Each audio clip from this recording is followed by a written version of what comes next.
In this video, we answer the most common questions about the new rear entertainment and climate control display for Tesla Model 3 and Model Y. We'll cover everything anywhere from airflow issues, Netflix download, audio lag, warranty, multiple Bluetooth connection, display timeout, and so much more. Hello everyone, Shiva Sapkota here. Last week I did a detailed step-by-step installation guide and a review of this rear entertainment and climate control display for Tesla Model 3 and Model Y. And following on that video, I got a lot of comments, lots and lots of questions about the functionality, how do you download something. So today I compile all of your comments from that video and I'm going to answer all of those today in this video. So to get the Netflix to work, load up the APK file that I have linked in the video and put it on a USB drive like this. If you have a USB-A, use the USB-C to A adapter that came with the kit, or if you have a USB-C to A like this, just use a USB-C and plug that in with that APK file in there. Make sure this is formatted to FAT32, which is a typical formatting process. So I think you're good as long as you're just using a regular USB drive. Then you want to go to your main menu here and you want to remove Netflix. So just press on this and then it says uninstall. You want to confirm.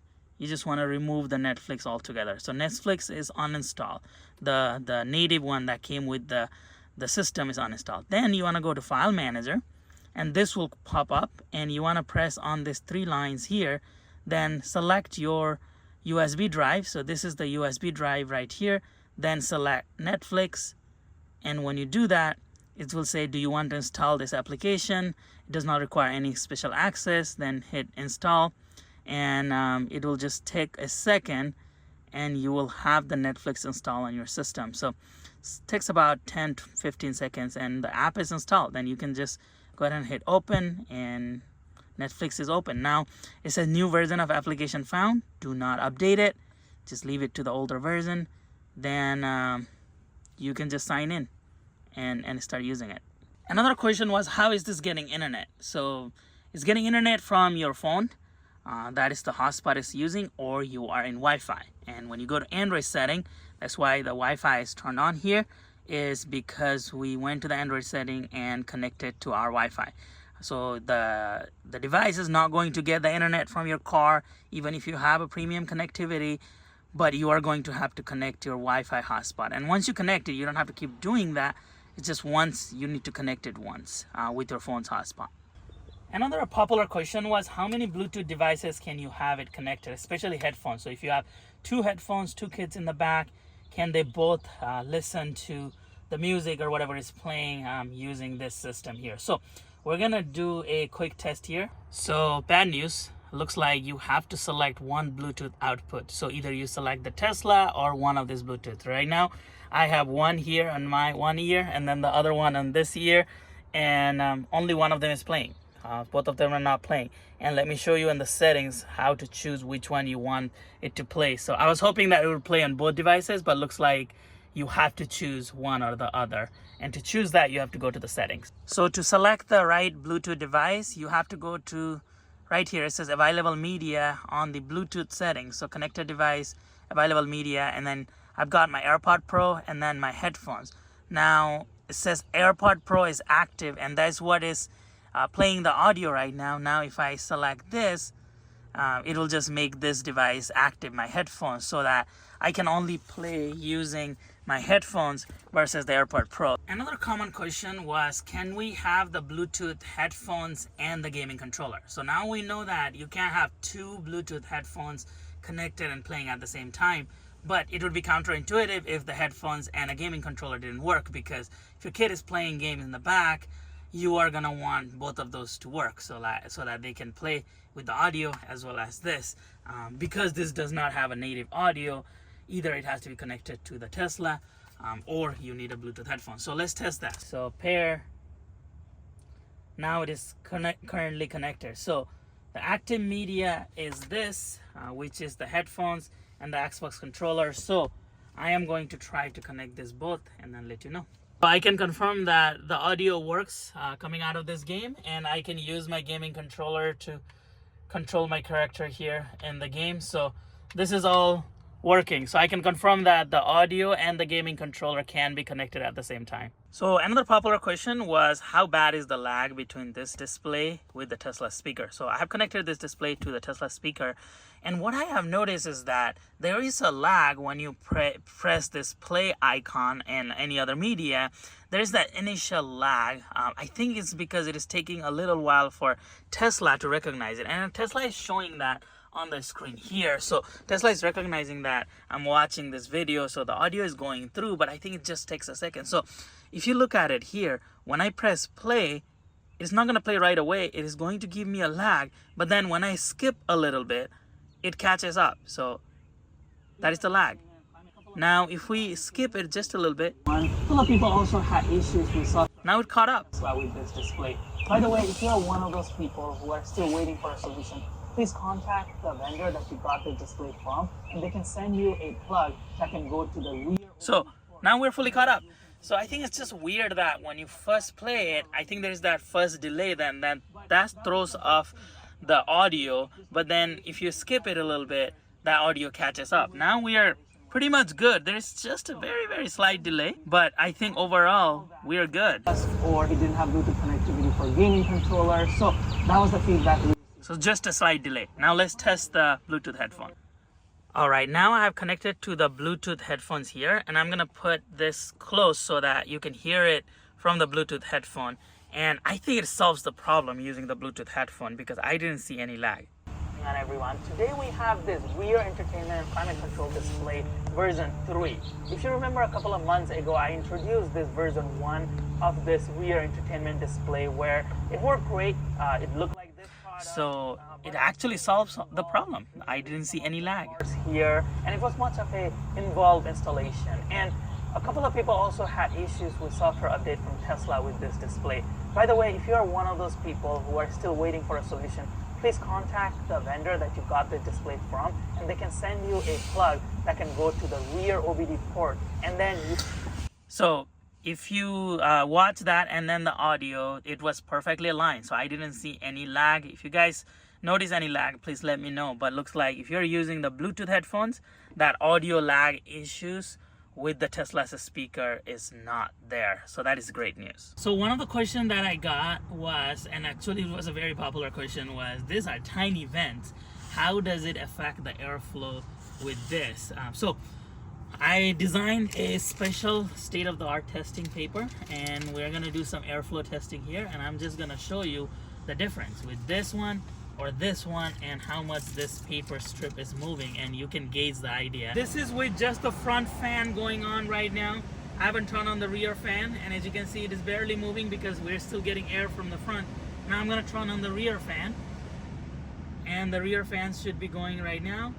As you saw, it makes the big difference right here. So even from that small hole here, as you can see, it is quite a bit of air, and it's pretty strong air that is coming. And as we move backwards, you still get that air. It's not as strong, but you still have that air directly hitting it. And lower you go, looks like stronger it is. So if you are here, up here, you're not getting much, but you're still getting some air, as you can see. And then if you're on this side, you're still getting some air as the paper is moving a little bit, because you're getting the air from here, and closer we get, the paper moves faster. And right here you get the most amount of air. Same thing here. So up to me, I'm still getting some air, just not as much. But if you take a look at it, this paper is still moving. So now let's do that same test with this, and I think we'll be able to tell the difference. So let me remove this, put the original air vent, and then we'll do the testing. So we have the same configuration here, where I have the airflow going this way, some going that way, same like here, and now this is in the middle. So it's really strong. I think it's stronger than the display because it's moving really hard, and there's a lot of air with this one here versus the other one. I didn't have as much airflow coming from it. And here too, it's a lot of air with this configuration here. Same here. And of course the bottom you go, you're going to get more air. but I think it's definitely a lot stronger. As you can see, it is super strong. Even here and here is really strong, but with this vent it wasn't as strong unless you were directly in front of it. This one is really strong. So after our testing, we saw that there is still a decent amount of airflow even from this small vent, and I think it has to do with the fact that it is taking the entire air vent space inside and it's taking all that volume in, and then it's pushing out just really strongly from this small vent. But we did see the decrease in the airflow, so it does block some airflow but not entirely. You still have the airflow coming in from here, and this only affects on the summertime because the AC is what is affected, because for the heater you still have the vents underneath your seat to get the heater in the winter. So it's just during the summertime, how badly do you need the AC for all 3 passengers in the back is the question that will help you make that decision. I just showed you in the demo that you still get the air, just not as much. The volume is reduced for sure. How long does it take to turn this display off after you walk inside the house? So right now my door is open. I'm just gonna close the door and the display is off. So that was instantly. As soon as your front display goes off, this one also turns off. This next question comes up quite frequently. Will this void my warranty? As I've always said, I am not an attorney, so cannot provide legal advice. You are doing these mods at your own risk. However, there is a federal act called Magnuson-Moss Warranty Act that specifically forbids manufacturers from forcing consumers to use name brands on their vehicles, i.e., you can use any aftermarket parts without losing your warranty. However, the act also says that they don't have to pay for warranty repairs caused by someone else's part, or if your part caused something else to fail, which means if this product causes damage to other OEM Tesla parts, then Tesla will make you pay for the repair of that specific part. For example, if you're installing a phone mount, that has no direct connection to void your battery warranty because that phone mount cannot damage your high voltage battery. But improper plugging in of the phone mount to your USB ports or any shorting that might happen can damage your USB ports or other parts connected to that device, and Tesla will not cover that under the warranty. But warranty of a general car is not a thing. There is a warranty for a specific part, such as powertrain warranty, the Windows warranty, so things like that that are very specific to the warranty. Again, I am not an attorney. This is just my interpretation of the law, and Tesla is very confusing with their warranty services. Another question on the comment section is about whether or not you have to install the passenger seat control. The answer is no. You can just leave that part unplugged and the display will function normally if you don't want the passenger seat control. Can you daisy chain this display plug with other products such as Teslogic Dash or Auto Trunk?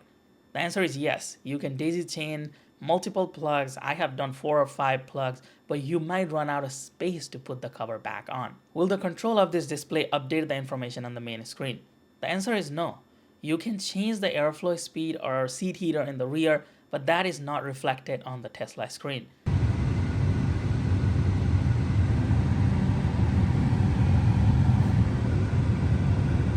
So that will do it for today's video. I hope you enjoyed that video. As I said, we covered everything that you have been asking for, including the airflow, all the Bluetooth devices, the gaming controller, all your questions, including the buffering issue. So I think I covered everything that you had asked in the comment section below. And I also want to reiterate the point that is why I ask you all to please give me feedback on the comment section so that I can make follow-up videos like this based on your questions, because sometimes I make a video and I don't know what you are thinking. If you have any questions, if you please let me know and continue to do that on the comment section. It creates a dialogue so that I can start making these follow-up videos and answer all those questions for you all.